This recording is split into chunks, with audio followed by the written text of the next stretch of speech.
Berikut ini tentang pendekatan komunikasi organisasi bisnis.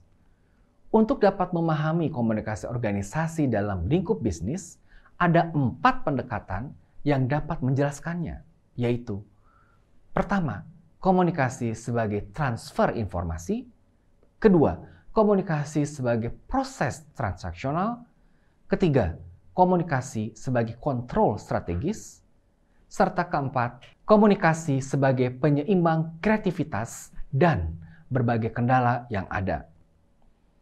Komunikasi sebagai transfer informasi. Pendekatan transfer informasi memandang komunikasi sebagaimana pipa, di mana informasi mengalir dari satu orang ke orang lain. Pendekatan ini melihat komunikasi sebagai alat yang digunakan orang untuk mencapai tujuan mereka.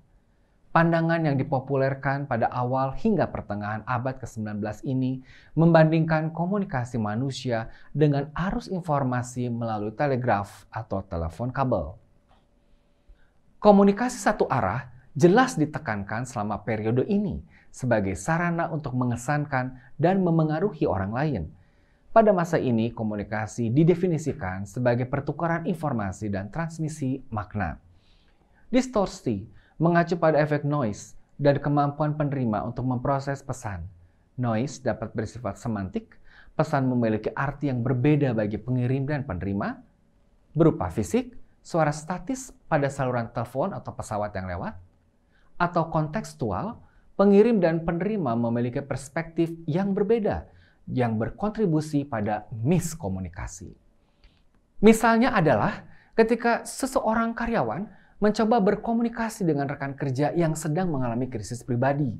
Meskipun karyawan tersebut mungkin saja mengatakan hal-hal yang penting, tapi noise emosional rekan kerja itu yang diajak bicara dapat mencegahnya untuk mendengarkan pesan tersebut.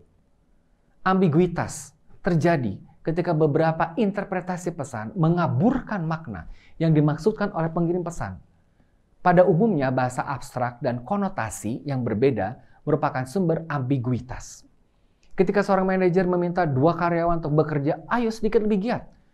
Karyawan yang satu mungkin saja bekerja setengah jam ekstra dalam sehari, sementara karyawan yang lain bisa saja akan bekerja sepanjang malam. Berikut ini adalah model SMCR, yaitu Source, Message, Channel, dan Receiver, seperti yang dapat dilihat dalam tabel berikut. Pendekatan transfer informasi terangkum dalam model SMCR yang dikemukakan oleh David Berlow pada tahun 60. Komunikasi terjadi ketika seorang pengirim pesan atau sender mengirimkan pesan message atau M melalui kanal atau channel C kepada penerima atau receiver atau R. Sehingga berlaku rumus S sender, M message, C channel, dan R receiver.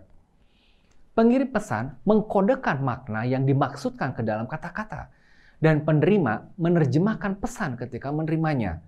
Model transfer informasi menjadi klasik karena dapat tetap relevan untuk menjelaskan situasi komunikasi tertentu dalam organisasi, seperti memberi dan menerima instruksi teknis, surat elektronik, pesan instan, atau pertukaran pesan melalui media sosial di antara para karyawan.